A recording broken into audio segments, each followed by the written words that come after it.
Hello everyone. Hello. Thanks for joining me here today. So I get asked all the time, what is the best way to teach our children to read and spell? And that's a really complicated question. And I can't give you a simple answer, but what I can do is talk to you a little bit about what's happening in the classrooms right now, especially regarding spelling, because that is sort of the forgotten art that's not being taught in a lot of classrooms. So we'll talk about spelling a little bit and why some of the ways that they're doing it right now aren't working for lots of kids and ways that you can improve it.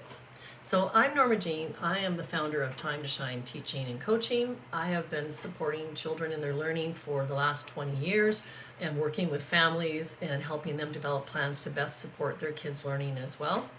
And today, like I said, I want to talk a little bit about the spelling programs that are out there and that are actively being used in most classrooms that I've been in, and where the flaws in those plans are, or those spelling plans are, okay? So I'm going to turn my camera around and show you a list, okay? Here we go. So I'm sort of in a makeshift office here, but you can see. So this is a list I actually just took off the internet. This is a grade 3 spelling program. This is a sight word. This is all for long and short vowel A. So they start off with a sight word that doesn't make any sense at all, even though it does have an AI in it. So that's confusing to kids. This one's a nice short vowel, short vowel. Here's another short vowel, but there's no explanation as to why we're using a TCH. Long vowels now. Here, this word has an EI that makes the A sound. This one has an EI. This one has an AI. This one has an AY. And here we go. This one has an A, but what sound does it make? Always. It makes a short vowel O sound. And here we have the AY. Here's a magic E, and they've added a suffix, but they haven't probably taught the kids why it's just a D, because the suffix for past tense is ED. So, we need to learn the rule that we're going to drop the E before we can add the suffix. And here we go, another magic E, then we'll throw a short vowel in, and oh look, another way to spell the A sound, EA, and then yet another. So how confusing is this to children? They're given all these words that are making the same sound but being spelled differently, but they're not being told when to use what. Here's another list here. Same thing, grade 3. This is short and long I. So again, we have the TCH, but no explanation as to why we're using it there. Here we have magic E, magic E. Here we have a sight word. The I says I all by itself. The Y says I, IGH. This is a sight word. This is a sight word, which means you can't sound them out. IND, Y at the end.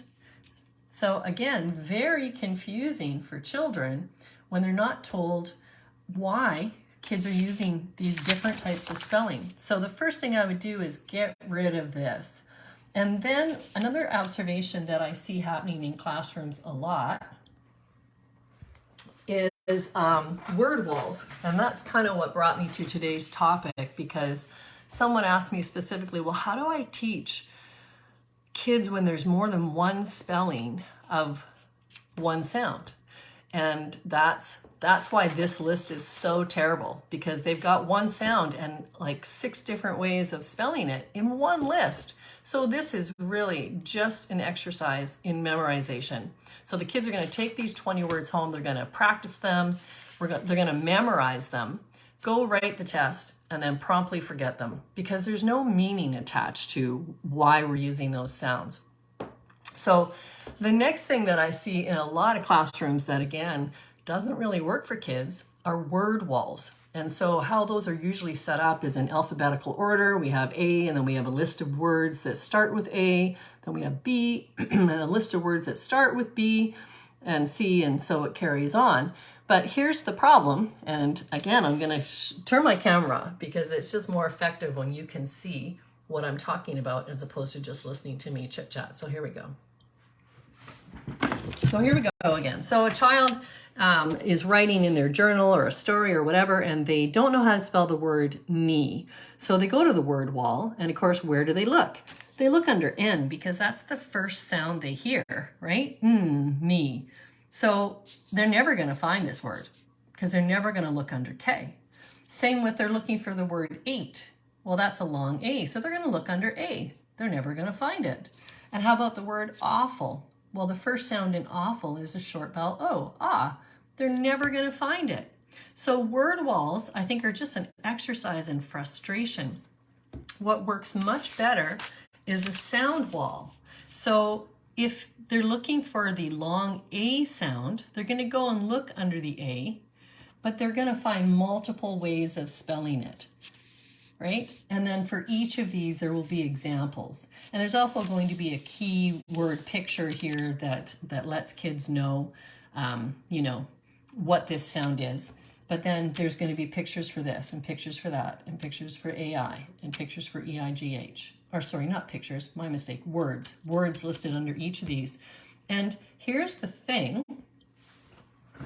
These spellings, most of them have rules that go with them. Like, when do we use AY? Well, we use AY at the end of a word, right? Play, day, may, stay, tray. There's only a couple of exceptions, rayon, crayon, like just a few. So if they learn that rule that, hey, if I hear that at the end of the word, I know I'm going to use an AY. Well, what about AI? Okay, well, there's a rule for that too. That's going to help you make your best spelling choice. So now we are encouraging kids to think logically and to think critically, because most English language problems can be thought through using critical thinking and applying the rules that we've taught the kids. The problem is that we just don't teach the kids the rules. And that's because most teachers don't know the rules. It's not something that they are taught. Now, back in the old days, those one-room schoolhouses, the readers actually had all the spelling rules listed along the side. So the teachers were learning it with the children, right? So I think that's why back in those days we had so many people that could read proficiently by the time they finished high school at grade 8, because they were actually taught all the rules that go in within our English language. And our language is like 84% logical and rule-based, or follows concepts and generalizations. And I think it's a real shame that this is what we're giving kids, these lists that are so confusing. And all they're doing is teaching kids to memorize and then promptly forget. So I would investigate sound walls if what you really want to do is help your kids learn, and you want to set it up in your classroom so that kids are successful, or your home learning program, or your learning pod program. This is the way to really reach all kids, not just the kids that are linguistic, like I was when I was a kid. I had no trouble learning to spell. I just kind of remembered stuff. But I'm the exception. Most people don't. Most people will describe themselves as terrible. I'm a terrible speller. Well, I'm not surprised, because you haven't been taught any of the ways to help you remember. So that's what I have for you today, you guys. Thanks so much for tuning in. Thanks, Jason. Really appreciate you being here and hanging in to the end. Happy Thursday. Happy long weekend here in Canada. We've got the Family Day weekend coming up, so that's 3 whole days to spend with the people that we love, and that's awesome. So feel free to reach out to me at any time.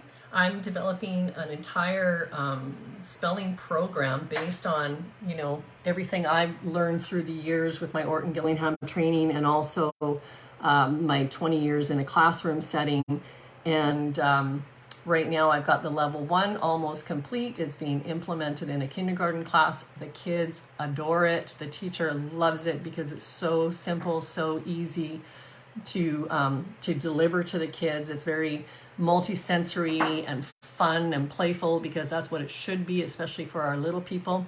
And if you want to learn more about that, I'll put a link in the comments. You can download the first 5 letters for free, and they aren't in alphabetical order. And I do have a reason for that, because by the time they've learned 2-3 letters, they're reading and spelling. And spelling, that's the key. We're not just teaching kids to read, we have to teach them to spell as well. So have a great weekend, you guys, and happy teaching. Bye.